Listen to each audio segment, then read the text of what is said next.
All right, what's up, everybody? My name is Timothy Hill, and I am the producer of the Heart to Heart Relationship Talk Show. Definitely want to thank you guys for joining us tonight. It's kind of hard to believe that this is the last show of 2023. But before we get into this show, I definitely want to say what's up to the panelists. What's up, you guys? Thank you guys for joining us. Definitely want to give a special shout out and thank you to our co-producers, Trina and D. Walls Can Talk. And then also a special shout out to Pharcyde TV for always rocking with us and holding us down, since we've been doing these virtual shows. So that being said, I'd like to get into the show. Definitely want to make mention of background noise, so please try to minimize any noise that may be around you so people could hear. And then also, talking on the side, try to, keep that to a minimum. Also, this is an interactive talk show. You're not just here to just listen, but we ask that you also participate. Feel free to leave any questions that you may have in the chat. There we can kind of go through them and then get them asked on the show. And then also, if there's any time that you want to respond to what's being said, as far as one of the questions asked or after the panelists speak, all we do is ask you to hit the thumbs up icon at the bottom of the Zoom screen. That way we know that you want to say something. Outside of that, this show right here is being streamed on Pharcyde TV. You can catch all our live shows there, as well as in-person shows at Cola Lounge, if you're ever in the Detroit area. Along with that, we ask you to please follow us at Heart to Heart Relationship Talk Show, HEART, HEART, on all social media. There you will find upcoming shows for 2024, past shows. You'll see clips, as well as things to do with our sponsors and our talent showcase. So that being said, we can get ready to start the show. So let's start the show.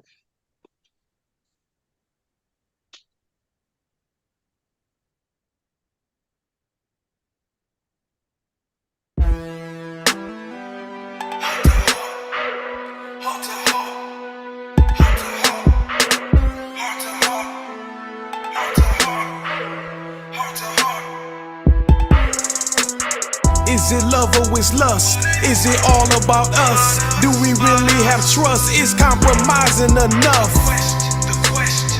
Come on, let us discuss. Heart to heart, let's start the spark. Let's talk, no fuss.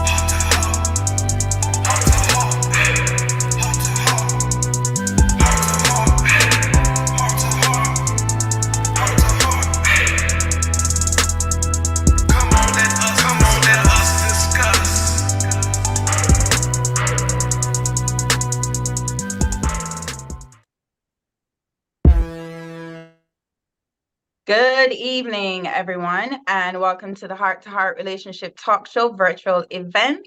I am your host for tonight, and my name is Trina. And for those who are new to our platform, the Heart to Heart Relationship Talk Show is a platform where viewers from all around the world will submit taboo relationship topics, which are answered by our lovely celebrity panelists, and for a chance for them to respond to the questions that they have submitted. It's also an opportunity for businesses to showcase their businesses in the chat session, and also, anything that is going on with the Heart to Heart show, we'll also post and talk about it on the show.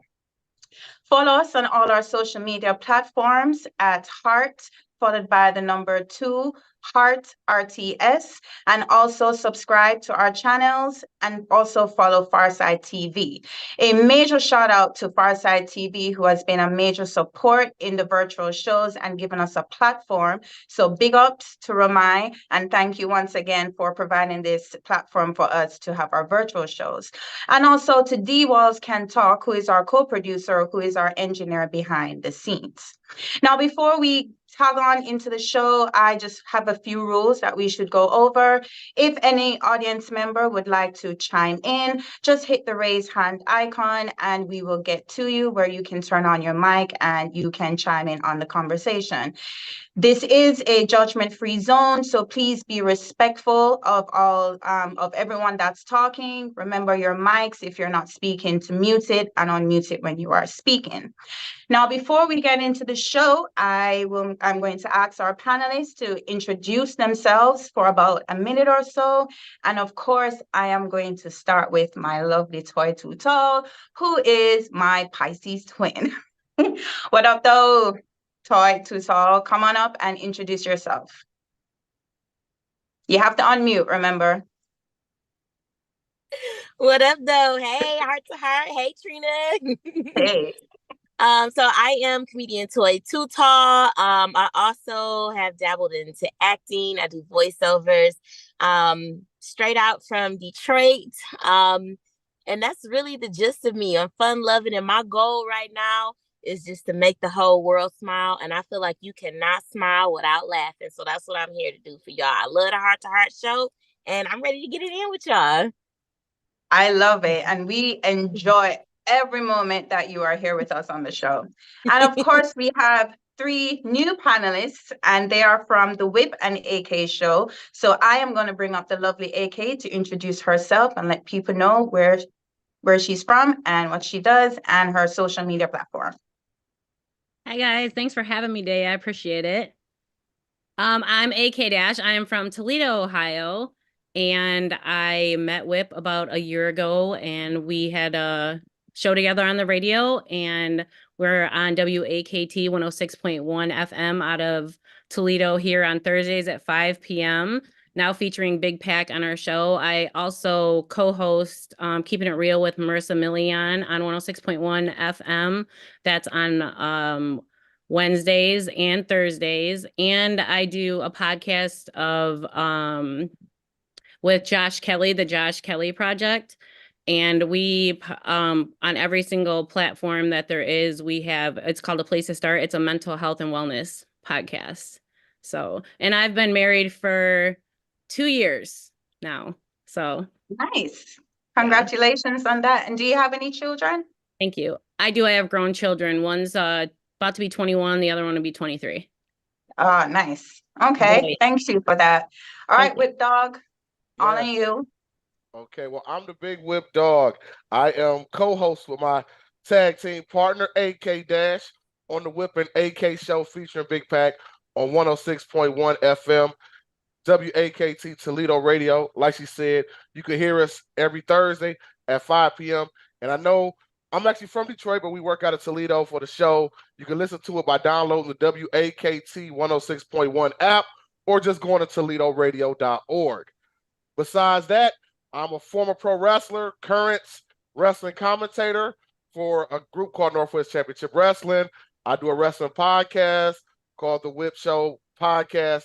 I do some work with WWE, All Elite Wrestling, a little bit of everything, man. And I act. And matter of fact, if you just want to give me free stuff, you can do that too, because I really don't care. As long as you're giving it to me, I'm happy about it, because that's what Whip does. Whip it up. Whip it up. All right, Big Pack, all on you. Yo, what's going on? It's your man Big Pack out of Detroit 313, co-host on the Whippin' AK show featuring Big Pack. That's me, of course. I am an artist, a producer. I do comedy from time to time. I write a lot. You can follow me on my social platforms to get all these old fried jokes I be telling, all the thoughts in my head that got to get in the universe somehow. On bigpaksview, Instagram, TikTok, Twitter. I don't know how long I'm gonna be on Twitter because the racists then came out over there, but but I'm still there for now. I'm holding out. I'm keeping the black fist raised over there for now. But yeah. So check us out on the Whippin' AK show Thursdays on the WAKT app 1061. We out here. Let's go. All right, nice. And of course, on every show, we have a licensed therapist. And for tonight, we have licensed psychologist, Dr. Asia King. Come on up, Dr. Asia King.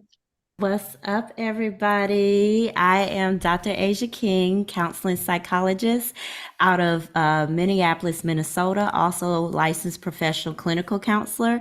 And I just have to put in a little caveat. I do live in Minnesota, but I represent Birmingham, Alabama all day. Roll Tide. If you know what it is, you know what it is, you know what we do, and you know how we roll. Let's go. All right. So I am a counseling psychologist, and I've been in the field for 23 years. And I primarily serve BIPOC community, Black, brown folks here. I've actually retired from therapy because the work was so daunting and so traumatic that now I host retreat and spa services for our people. So taking us away, treating us to luxury, getting our minds and our bodies and our nervous systems right has been my dedication. I also do energy work where I do Reiki, sound healing, meditation. I teach meditation to elementary and middle school kids right now. I also write children's books. So I have a children's book called Finding My Cool on Amazon, which talks about meditation. And I'm working on my second children's book right now called The Art of Sitting, which talks about what me and my grandma used to do, which was chilling on the front porch, just watching and waving at folks and just being. So I've made it my mission to really teach us how to chill. I've professionally moved to teaching folks how to chill because it does matter and it does make an impact. You can find me on www.brave-defiance.online. I'm on TikTok. I'm on Instagram. So yeah, check me out. Yeah. And this is one of the beauties of having a virtual show where, we have a showcase of raw talent, panelists from different states, different countries that can chime in. You'll hear different perspectives. And, we network. We love network. We promote networking. So I'll also ask my lovely panelists, if you can, in the little chat section, just put your social media @ in there so that people can follow up and also follow you. All right, so let's get into that first question. And there's a reason, AK, why I asked you if you had kids. And I'm just going to reel this first question in that was given to me. I read it as I get it, okay? No fluff, no nothing. First question, and it's pertaining to family values. I have an adult daughter who is pregnant and wants to move back home temporarily. Thing is, she has become so disrespectful and mean to the whole family. And while I want to help my daughter, I no longer feel it's a good idea for her to move in. What should I do? I want to help, but to what extent? So this is an adult child, an adult daughter who is pregnant, giving trouble to the family, wants to move back in, but the mom is unsure. What advice could you give to this mom? I would definitely say to an adult child that boundaries are very, very important to have. I think that when children get older, I think as parents, we kind of view them as children still and don't see them as adults. However, you have to kind of make that shift. But when they're not acting as adults, you can't disrupt your household when your kids are kind of grown at a certain age. I mean, I think that all parents want kind of a peaceful place when they get older. Not that it's not like that when the kids are younger, but they want peace and they want harmony. And I think that you just have to set boundaries and let your child know, like, if you're going to come back to my house, you're going to have to either change your attitude and kind of follow the rules and peacefulness of this household. Otherwise, you can't be welcome back, which is hard to do as a parent. But I think that it's very important to have boundaries with your children, no matter what age they are. AK, tell me what you really want to say. Just say FDK. Yeah. All right, Whip Dog, what would you say if it was your daughter? What advice would you give to someone with this question posed? I gotta ask the question. How old is the person? I know you said an adult daughter, but it's... Well, adults would be over 18. They haven't specified an age, but I would assume the adult means over 18. Well, honest to God, I would like to say for entertainment purposes, FDK. But in real life, I know I couldn't do that because I know my mother held me down until the very end. I mean, at 43 years old, there's still situations my mama got me. Now, you do have to respect the household, just like AK said a few seconds ago. We would just have to have that talk before we do anything. That's the key. We're going to have to chop it up. We got to have a conversation, because if not, then you got to let the streets get your ass. It's that simple. You said the streets. Come on now. All right, Big Pac, what you got to say about this question? Oh man, we gotta respect the as adults, when kids become adults, we gotta respect them. But they still gotta live by the parents' rules all day. That's just what it is. You know what I mean? No matter how grown you is, you're still the kid to me. So you're gonna have to just relax and do what the hell I tell you to do. There it is. All right, so you told them what to do, but what's the extent of the help? To what extent are you helping them? And I'm going to swing that back to you, AK. What's the extent to which you're going to help your daughter? I mean, as long as she comes with the right attitude, I would help her with anything, as long as she's putting effort in as well. Right. Like, I think a relationship is two-sided, and everybody's got to put forth an effort to make the relationship work.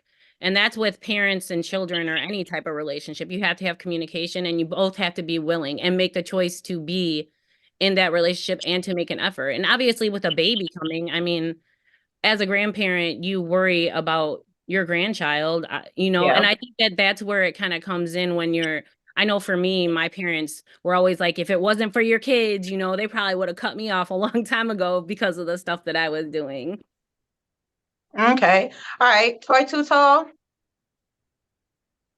So I definitely think a conversation has to be had, simply because it's like there needs to be boundaries set. Like, we don't know if this person sending the message is an overbearing mother or not, or if the child is just completely disrespectful without there being any overbearingness. But yeah, I made that up. That was a good word. That was a good word. That's a new word. But it definitely needs to be a conversation before any moves are made. Like, the thing is, ain't it crazy how people are like a question letting their kid live with them and stuff like that, but they'll let they mate shack up with them and they ain't helping them with nothing. Like, talk about it. Like, oh, okay, your boyfriend there, he ain't got no job. What he doing besides providing? You know what I'm saying? Talk about it. So you have to look at all aspects of it. This person, her daughter, is she a new mother and she's just scared? Maybe she need that help. They always say it take a village to raise a child, So it just depends on their relationship. I know me personally, my mother has an open door policy. Like, I can go back to my mama's house at any time, but it's not going to ever be a situation where I'm not helping out either. It's not like a freeloading type of thing. And mama just taking care of the baby. But the thing is, if it needed to happen, it would. So, everybody's relationship with their parent is different, but I do feel like, I hate to sometimes bring race into it, but the Black community, to be honest, like, we kick our kids out without giving them any structure sometimes. Like, they just get thrown to the wolves, aka the streets, and that's not cool. Like, set a foundation for your family. Like, ain't nobody really grown at 18. You still a baby in my eyes. Like, I'm just getting grown. Okay. That's an interesting point made. Yeah. All right, Dr. Asia. So I remember when I was I actually had my first kid, and I had separated from my husband, and I had to move back home. And I remember my mom momming me. And so I had graduated from college. I'm good, like 23. I'm grown with child, right? And I mean, this woman was like, I could not leave the house without asking her. Well, I could leave, but I had to take the baby. So there was no like, just let the baby sleep and then I could dip. She was like, just because I'm home does not mean you get to leave. This is your child. And so she really like set the tone of like, this is not a forever. And she sat me down and we mapped out a plan. What was your plan? Like, you're out of school, you got this baby, you're not with the dad. What is your plan? And of course, I was still working or whatnot, and I was going to go back to school. But she wanted to make it clear that two queens could not live in the house. two queens cannot live in the house. She was like, I'm going to have rules and boundaries. You can't be, coming in at midnight. You can't. I had a curfew at 23. So she put the pressure on me to not get comfortable. And it made it so that I had a plan, and I got myself together, and I never been back home. I've never been back home. And even times when I was, it was a little contentious, she would tell me I would need to go get help, because when you think about pregnancy, there is depression. And it depends on what's going on with the father. So the mom does need to take into consideration that the daughter is probably going through some depressive things, because you're not with the dad, you're back at home. So that could lead to feelings of being a failure. I know I felt like I failed because I'm supposed to be out the house. And here I am, them boomerang back to my mom, to the same damn bedroom I was when I was 16. So I was like, shit, how did I get here? So I think for the mom, really being patient with her, but also encourage some therapy and just kind of empathize. Like, it can be tough as a parent, but you don't get the disrespect. There are going to be rules. And if you don't like it, let's get you a plan to exit, a successful plan to exit. Don't just kick them out to the streets. Right. I think that roundup. Whip Dog, did you want to add something? Oh, I was going to say, no, they can go to the streets. I'm joking. You ain't letting no kids go on those streets. You're going to help them as much as you can. You I tried it. don't know. Look outside right now. I got 4 of them right there. Just kidding. Keep it going. All right. I think, that rounds up everything in terms of setting rules and boundaries and like a set goal. So hopefully the person that sent that question in has been able to hear the responses and can set forth, with the advice that has been provided. So thank you guys for that. That was a good one. All right, let's go to a second question. Wait, Trina. We have a comment from the audience. Yes, we do. Cleveland. Welcome, Cleveland. Can you hear me? Yes, I can. Okay. I would definitely agree that when they're 23, they're still children, because in traditional African culture, you're not actually an adult till you're 30, because the parents have to choose and see who you are, see how you have matured. Mm-hmm. But I think the real deal is that if you have cultivated a helping, understanding relationship with your child, they kind of know that they can come back home and rely on you. My daughter has told me that her friends realize that we're going to stay with you because your people got support for you. There's a net thrown under there. And even if we fall near the net, they're going to help us too. So you have an understanding dynamic that kids, okay, they understand I'm supposed to be out here doing something, but they understand that there is a flex in it, that we can make some mistakes, and you're going to help us with those mistakes as long as you don't do the wrong thing. And I've actually had to tell my child, I will not watch you do this. So if you're going to do this, you have to go, boo. It's going to be somewhere else. Yeah. So there's I'll agree with that one. Yeah. So there's a thing where you have to let them know that you're there to help them and that you expect good things. But if you make some mistakes, I'm here for you.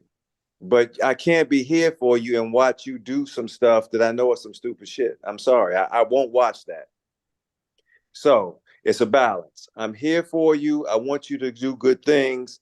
But if you need some support, I'm here for you as long as you are moving forward. And of course, there's love in it. There's support in it. But, when you do the wrong thing, it can't be disrespectful. It can't be homeboy coming to my door talking about what he about to do. You tell him to leave. I don't have to tell him to leave.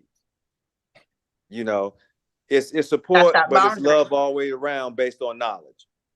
Right. So Cleveland say, I love you long as you ain't stupid.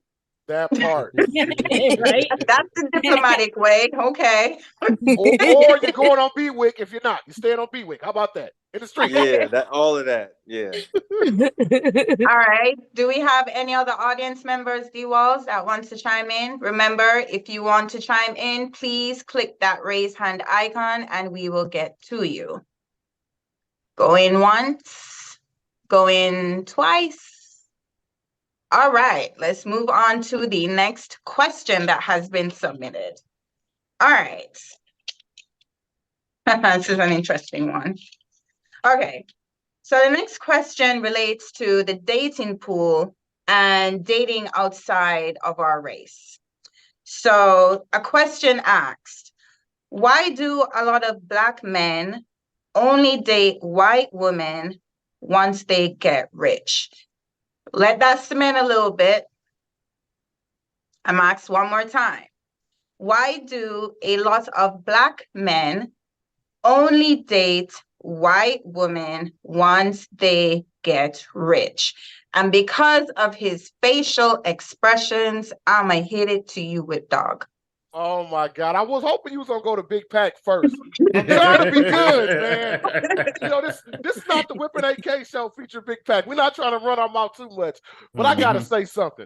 Okay, first of all, this ain't 1988 NBA Lakers. What are y'all talking about?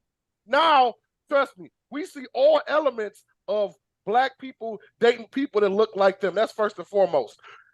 We got LeBron James and Savannah James, a beautiful Black couple. We have so many more representations of that. You see, when people say stuff like that, that's just the out because they're not finding the person they want. Because they choose to go out here and date people that's from the hood or from the block or from the streets, and it's not really doing anything for them. So they try to make an excuse and say, well, the guys that really are positive and doing good in life don't want me. Well, maybe it's a you thing. Maybe you're not presenting something that they want. I do not think that men purposely go out there. Well, I take that back. Not all Black men, and the majority of Black men prefer to be with people that look like them.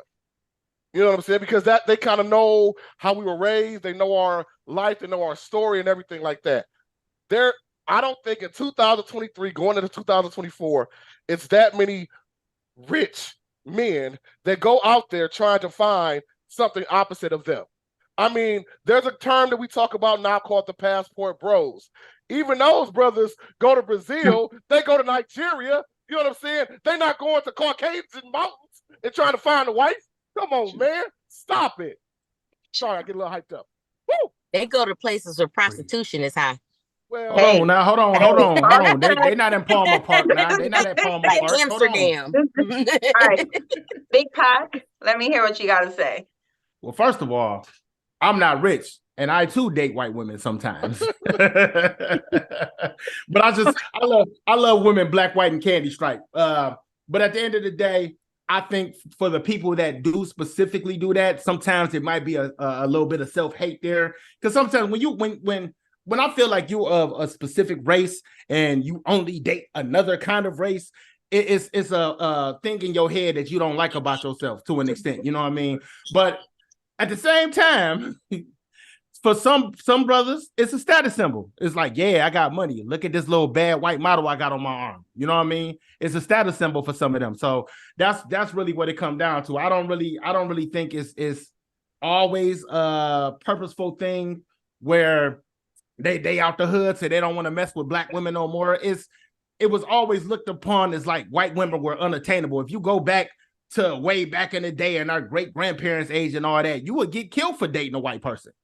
So it's a status symbol to say you have one now, and that just continues. It's just one of those things. That's my opinion on it. All right, Toy, what you gotta add? You must have saw my face. So there are some men who are not rich, and they only date white women. Sorry, and the white remember women the that they date. question. Sorry, remember the question. Okay. It's a method to my madness, though. All right, they only date refrigerators. wow. A big ass white woman. Okay, she's shaped like a refrigerator, and the thing is, my point is, I don't feel that Black men wait till they get rich to date white women. There are some, I do, it's like, it's no blueprint to the shit. It's kind of like some people just like who they like, or they're introduced to something different and they enjoy that. You know, it's not always a race thing. And then sometimes it is. Sometimes it's a manipulation thing. And, you know, sometimes it's an ego thing. It's like, it's not one thing that categorizes it. I do feel like you love who you love, and I ain't gonna knock you for that. Long as you ain't downing Black women because you dating a white woman. That's when I have a problem with Black men. That's the only time I have a problem with Black men dating a white woman. I don't give a goddamn who you sticking your dangling in, sir. Okay. I don't. But when you get to down another race because you're with someone else, then I have a problem. Then it's a you problem. You have a self-esteem issue. You have an issue with that whole persona. Maybe your mama or your auntie or grandma didn't love you right. That's not the whole race of Black women's problems. Some people may say that Black men tend to date women of other races when they get to a different financial status because that's all that's around, which is not true. Okay, because I know a whole bunch of dudes who want to bang Oprah. Okay. Okay, so it's look at Pac. He's like, I hit that. I know. I'm about to say, but see, bang Oprah right here. I mean, is she bringing Gail with her? Because it can happen. Hey. Listen, Oprah could be all our girlfriend, probably. You know what I'm saying? But what I'm saying is, it's not one thing. Some people I do think like it is a mental thing. Some people I think that they just love who they love. But at the end of the day, long as you ain't down in Black women, you cool, and I ain't gonna come for your neck. All right. Thanks for that. All right, AK. You know, it's just all on you. Yeah, that's fine. If we really want to be honest, I think that because they let them get away with more shit. For real. Like, if that's really what you want to know, like, I feel like a shot over that. Real talk right there. I mean, I feel like white women, especially when they're more like, you know, they have money, they ain't paying attention a lot to what's going on around them. And the guys can get away with more shit and do what they want to do. Yeah, exactly. Because that's all it's about. You know what I mean? So it's not anything other than they just don't really care about what they're doing. But let me counter that right quick, AK. Let me counter that right quick, because I see a lot of Black women making TikToks and everything talking about, if my man rich, I can walk in on him cheating and I'm gonna just walk out like nothing happened. So I don't think that's just a race thing. I think it's more you accepting that he gives you this certain lifestyle, and to maintain it, you gotta let him do what he do. I don't think that's just regulated. I think that a lot of white women let shit fly that other women aren't gonna let fly, and that's but they do. But exactly. They do let it fly. No, but they do let it fly. Other races definitely let it fly. So even with poor dudes. More so of a dumbass thing. Yes. Well, no. It's accepting. No, it's accepting what they do to afford you your lifestyle at that point. I know when me and my friends see somebody like that, we're like, that'd be as dumb as hell. Yeah, but you know, I'm sure you know some people that ain't got no money that put up with some nonsense too, though. You know what I mean? But in that instance,